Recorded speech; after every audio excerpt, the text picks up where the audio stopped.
Kita bahas lebih dalam konflik Iran dan Amerika Serikat yang saling serang hingga ke negara kawasan Semenanjung Arab, serta kesiapan Presiden Prabowo Subianto sebagai fasilitator dialog kedua negara. Bersama Duta Besar Indonesia untuk Iran, Rolian Syah Sumirat, dan juga dosen Hubungan Internasional BINUS University, Tia Mariatul Kiptiah. Selamat malam atau selamat sore waktu Teheran, Pak Roy. Selamat sore dari Iran. Iya, dan selamat malam juga Semoga untuk bisa terdengar suara saya. Mbak Tia. Selamat malam, Mas. Baik, saya ke Pak Roy dulu. Pak Roy, apakah serangan ke Teheran dan kota lainnya masih berlangsung saat ini? Kita juga ingin tahu kondisi terkini di sana bagaimana? Ya, memang tercatat sekitar mungkin 3 jam yang lalu ada rangkaian serangan lagi, terutama yang ditujukan di Teheran, yang kami rasakan langsung paling tidak, karena KBRI ada di Teheran. Saya juga pantau di beberapa kota lain lewat jalur-jalur informal, tapi yang paling besar memang serangan di hari ini terjadi siang hari adalah di kota Teheran. Oke. Ya, tentu saja kami juga ingin tahu, Pak Roy, kondisi terkini warga negara Indonesia di Iran pasca serangan AS dan Israel ini dan balasan rudal Iran. Apakah ada evakuasi atau langkah perlindungan tambahan yang sedang dilakukan oleh KBRI di Teheran, Pak Roy? Begini, mungkin saya harus tekankan dulu bahwa engagement ya, kami sebagai wakil pemerintah melalui KBRI ini dengan WNI itu tidak hanya terjadi selama 2 hari sejak terjadinya serangan kemarin, tapi sudah berlangsung lama dan terus kami intensifkan. Memang saya menggunakan berbagai cara, berhubung juga ada masalah dengan akses komunikasi, jadi kami coba untuk memaksimalkan berbagai cara platform komunikasi apapun, termasuk saya masih sempat menyelenggarakan town hall, virtual meeting tadi malam sekitar jam 9 malam waktu setempat untuk menjaring informasi dari para WNI mengenai status keamanan dan keselamatan mereka pada saat ini. Dan meskipun mungkin tidak semua hadir, tapi paling tidak saya mendapatkan informasi dari perwakilan WNI yang ada di kota-kota, dan itu mewakili besar jumlah keseluruhan WNI yang ada di sini. Dan alhamdulillah saya menyampaikan bahwa mereka dalam keadaan baik. Tidak ada keperluan mendesak yang terkait dengan ancaman yang dirasakan secara langsung terhadap keamanan dan keselamatan mereka atau keluarganya. Iya, ini tentu menjadi prioritas dan betul kami juga sangat mengapresiasi di dalam negeri kerja-kerja KBRI Teheran yang pasti sudah maksimal dan tidak sehari 2 hari karena sudah mengantisipasi sejak lama adanya potensi konflik ini ya, Pak Roy. Lalu yang juga jadi bahasan malam hari ini yang pasti akan juga saya tanyakan, pembahasan terkait Presiden Prabowo Subianto yang menyatakan siap jadi fasilitator Amerika Serikat, Iran dan Iran gitu. Sejauh ini bagaimana pembahasannya? Apakah juga Iran sudah merespon, Pak Roy? Mungkin ini adalah policy kebijakan yang menjadi policy dari kantor pusat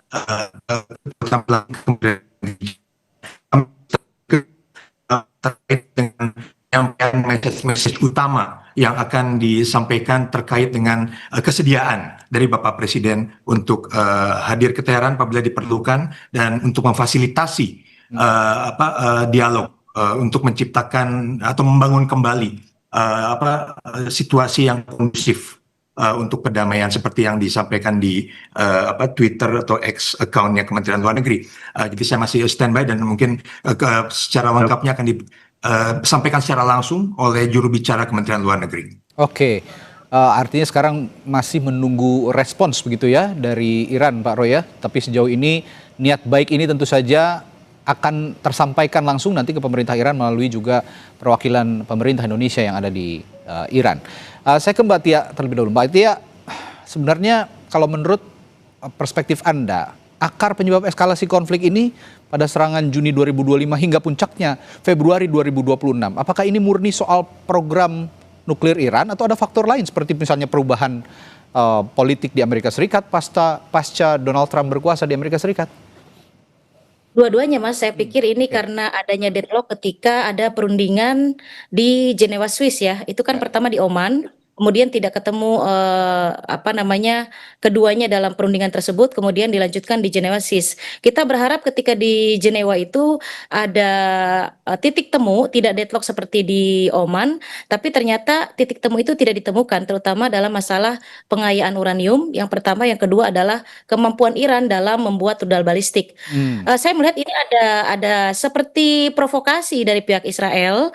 Ketika deadlock itu ditemukan, sebetulnya Amerika dan Iran bisa berlanjut perundingan itu, tapi ternyata Israel memprovokasi dan khawatir ketika terutama dalam pembuatan rudal balistik itu ya, Ya. itu Iran menjadi satu-satunya ancaman di kawasan. Kalau tidak didahului menyerang oleh pihak Israel, maka Amerika terlihat lamban begitu ya, karena terus kan berunding begitu. Saya pikir kalau tidak ada provokasi, perundingan itu akan berlanjut dan akan ada titik temu, karena berbagai pihak sudah menyebutkan ke arah positif begitu ya.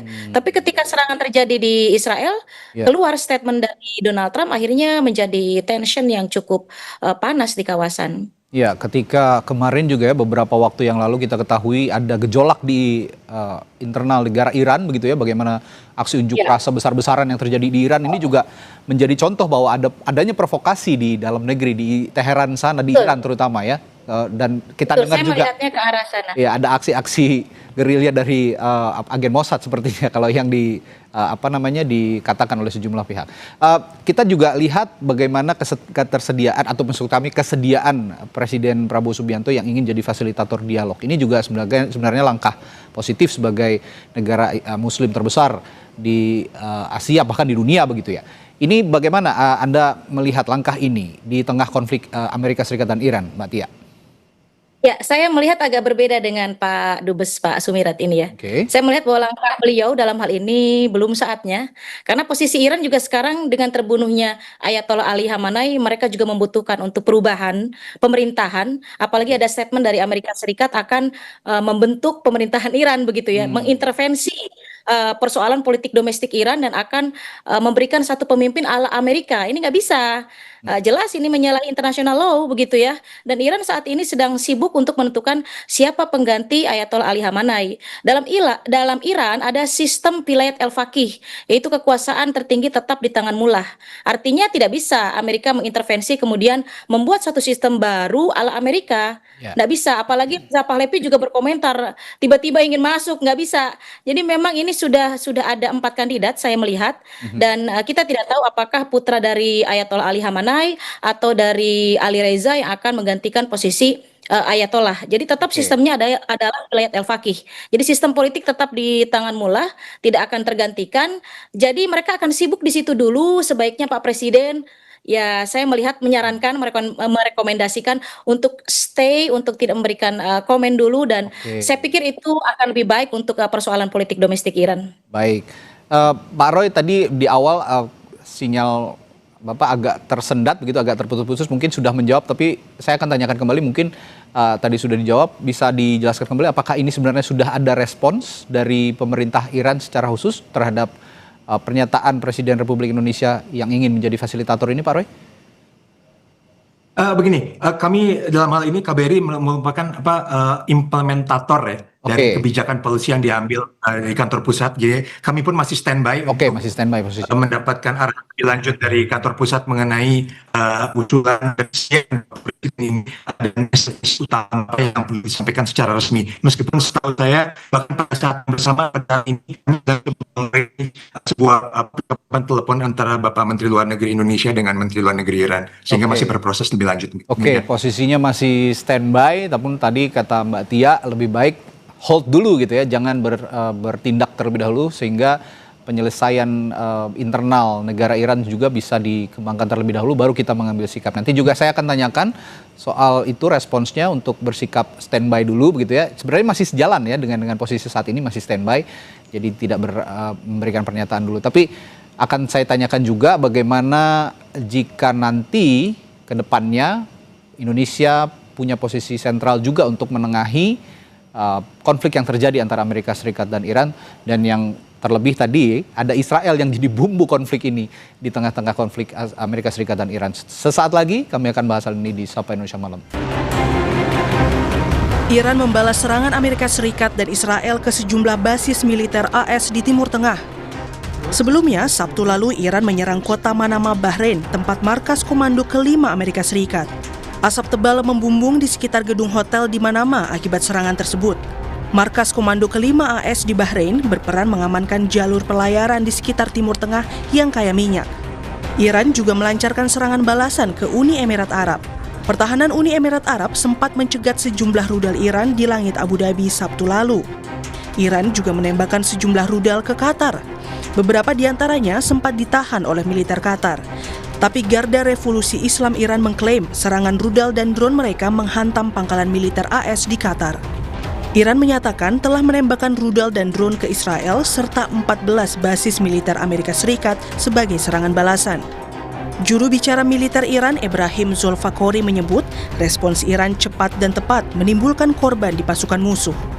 نیروهای مسلح جمهوری اسلامی ایران در پاسخ قدرتمندانه به این تجاوز وحشیانه با سرعت عمل و دقت بسیار بالا علاوه بر مراکز مهم حیاتی، امنیتی و نظامی رژیم صهیونیستی در سرزمین‌های اشغالی 14 پایگاه مهم نظامی آمریکا در منطقه را با حملات برق‌آسای خود هدف قرار داده و صدها نفر از نیروهای متجاوز آمریکا و رژیم را به هلاکت رساندند.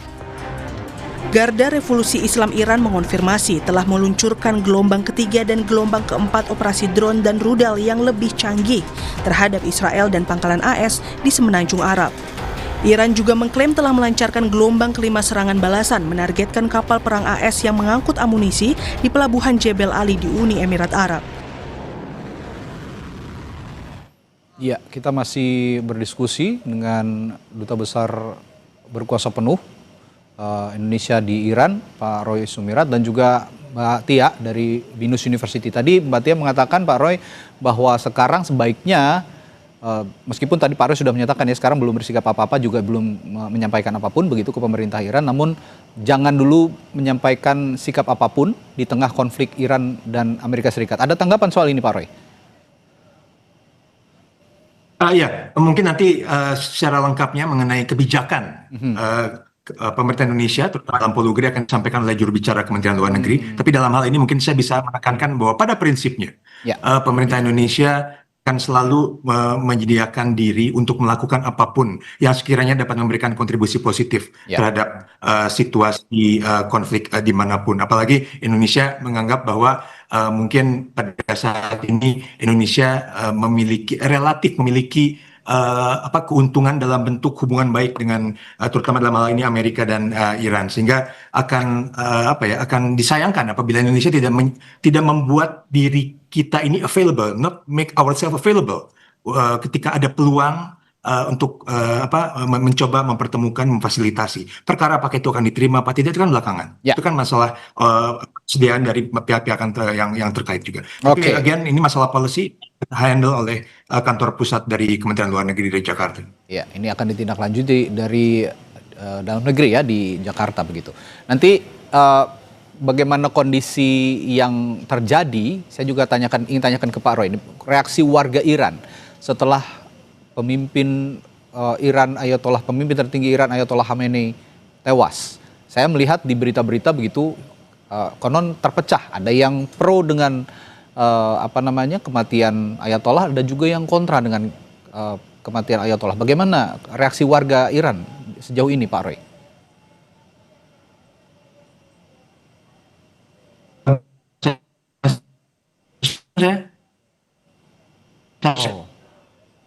Apa masih tersambung? Saya masih tersambung? Ya, masih Pak Roy, silakan. Oke. Oh, baik. Mohon maaf Pak Roy, sepertinya ada gangguan komunikasi, masih tersendat. Saya akan ke Mbak Tia dulu. Kita akan perbaiki koneksinya. Memang tadi Pak Roy sudah mengungkap ya di awal bahwa terdapat kesulitan jaringan komunikasi di sana, di Teheran sana, ketika ada gempuran yang cukup masif yang dilakukan oleh Amerika Serikat dan Israel. Mbak Tia, kalau melihat kondisi saat ini kan kondisi pemimpin tertinggi Ayatollah Ali Khamenei sudah tewas. Anda melihat reaksi Amerika Serikat dan juga Israel akan terus melancarkan gempuran yang tidak mengendurkan gempuran, atau justru akan mereda gempurannya setelah kematian Ayatollah? Saya melihatnya Kelihatannya ini akan terus karena Iran dengan terbunuhnya pimpinan tertinggi di Iran jelas akan terus melangsungkan serangan terhadap Israel begitu ya. Jadi targetnya adalah pertama adalah military base Amerika Serikat di berbagai kawasan Timur Tengah. Ya. Cara bagaimana retaliation pihak Iran kepada Amerika. Jadi tidak langsung ke Amerika itu tidak langsung ke area Amerika, tapi ke Israel itu Iran akan langsung melancarkan serangan terutama di area Tel Aviv. Dan serangan Iran ini tentu akan dibalas pula oleh pihak Israel. Dan Amerika juga tentu akan membalas karena saya melihat ya di berbagai media itu beberapa military base Amerika Serikat di kawasan Timur Tengah sudah banyak yang hancur. Jadi artinya ini serangan akan terus berjalan begitu ya.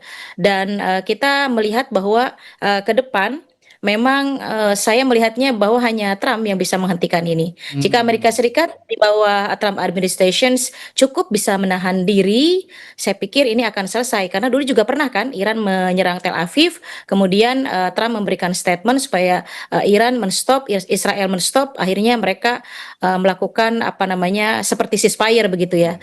Saya melihat bahwa kondisi sekarang pun demikian, hanya Trump yang bisa menghentikan.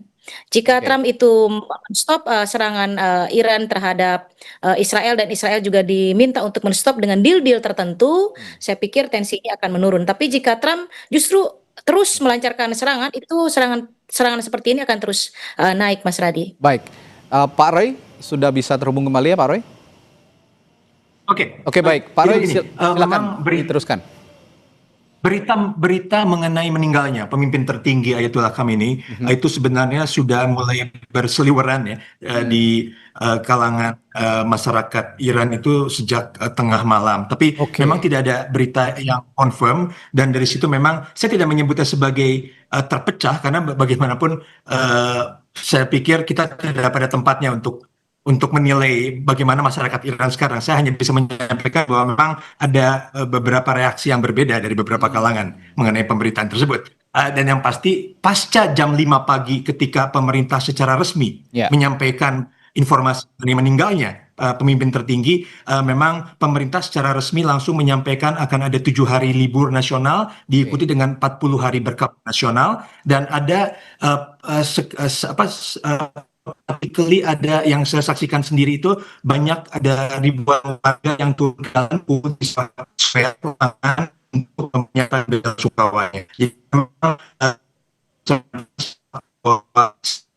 Oke. yang sedang terjadi ya, sekarang kita masih pantau lagi mengenai what next karena saya yakin semua sedang menunggu pengumuman mengenai apa yang akan diambil oleh pemerintah Iran terkait dengan meninggalnya pemimpin tertinggi. Oke, Mbak Tia, implikasi kematian Ayatollah Khamenei ini apa saja terhadap stabilitas rezim Iran dan prospek negosiasi damai? Karena bagaimanapun keamanan kawasan juga kan harus tercapai ketika konflik ini berlangsung antara Amerika Serikat dan Iran dan juga sekarang dibumbui disisipi oleh Israel, Mbak Tia.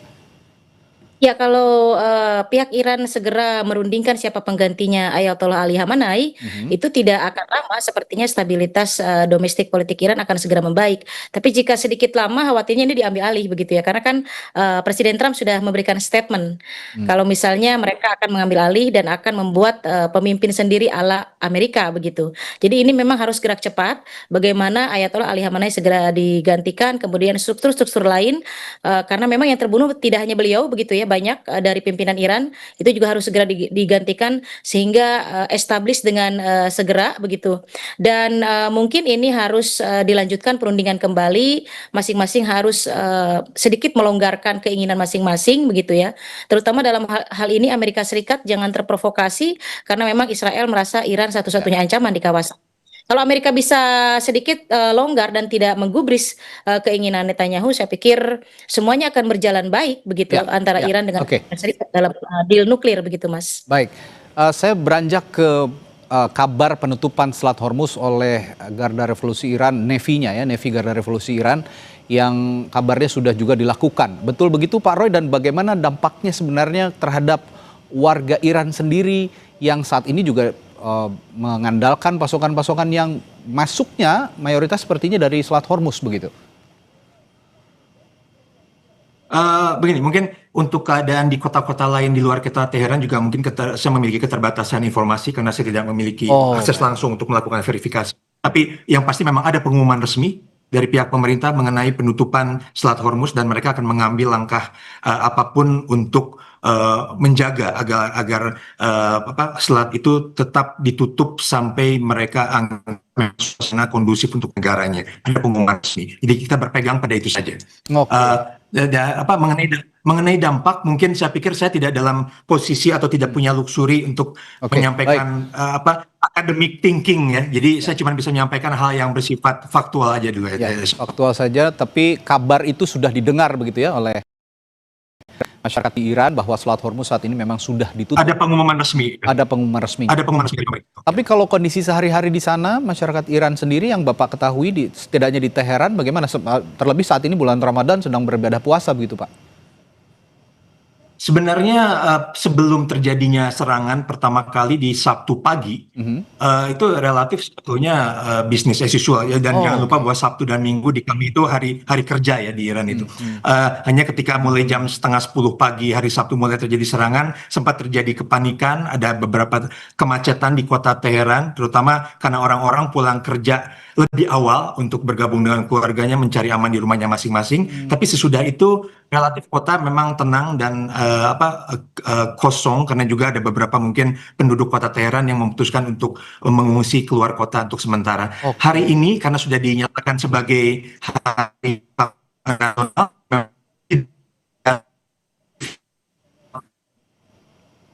Oke, baik. Baik, sepertinya komunikasi Pak Roy tersendat kembali. Kita akan perbaiki nanti sambungan komunikasinya. Saya ke Mbak Tia dulu. Mbak Tia, pertanyaan saya kurang lebih sama. Saat ini kan Iran sudah menutup Selat Hormuz ya. Dan Selat Hormuz ini jadi selat yang begitu potensial, begitu krusial bagi perdagangan global, terutama pasokan energi global. Anda melihat dampak spesifik untuk Indonesia ke depannya bagaimana? Sangat besar, Mas. Jadi sebetulnya di kawasan Timur Tengah itu ada yang disebut dengan Silk Road atau jalur sutra, ada dua. Satu melalui Hormuz, lagi melalui terusan Suez. Tapi yang paling signifikan itu melalui Hormuz. Jadi kalau Hormuz ditutup oleh Iran, maka dampaknya luar biasa karena pasokan energi dari Timur Tengah ke arah Asia itu sekitar 80%. Dan ke arah Eropa itu sekitar 20%. Artinya memang sangat signifikan sekali jika selat itu ditutup. Efeknya akan pada kenaikan harga minyak yang tentunya kalau ke Indonesia sendiri secara spesifik itu sampai ke inflasi. Nah, itu yang kita khawatirkan. Dan khawatirnya Iran ini akan dalam jangka waktu panjang menutup Selat Hormuz untuk kepentingan nasional Iran atau nasional interestnya Iran begitu.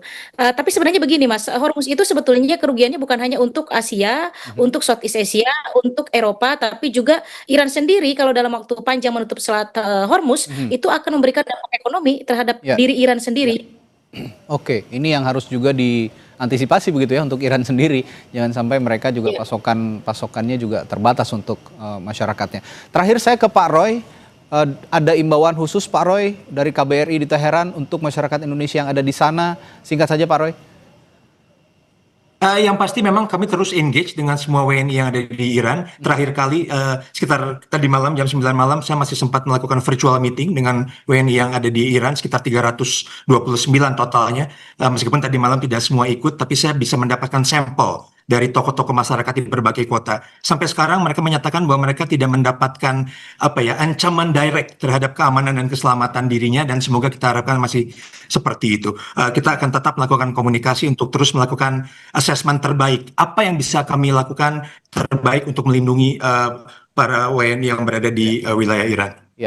Kami berterima kasih. Kami juga sangat mengapresiasi langkah-langkah yang sudah dilakukan oleh KBRI di Teheran dan warga negara Indonesia di sana juga tadi dikatakan oleh Pak Roy dalam keadaan aman sejauh ini juga bisa dijamin oleh KBRI dan tidak ada sesuatu yang mengancam dari adanya konflik antara Amerika Serikat dan Iran dan juga Israel. Sekali lagi terima kasih Pak Roliansyah Sumirat, Duta Besar Berkuasa Penuh Indonesia untuk Iran, dan juga ada dosen hubungan internasional BINUS University Tia Mariatul Kiptiah yang telah memberikan perspektifnya malam hari ini di Sapa Indonesia Malam. Terima kasih Bapak dan Ibu, selamat malam, sampai jumpa lagi. Ya, selamat malam, terima kasih.